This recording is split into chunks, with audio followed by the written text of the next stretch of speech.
nag-registered ng SIM sa Pinas?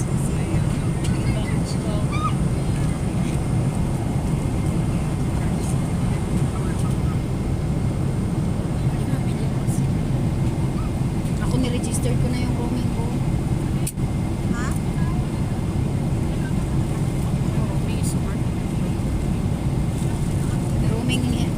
Roaming ko ni-registered ko na.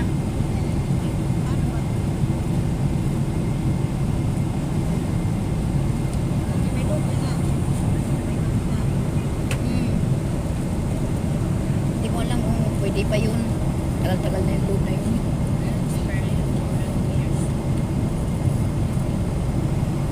Every month naman niluludan ko yun. Ano nangyari sa kamay mo?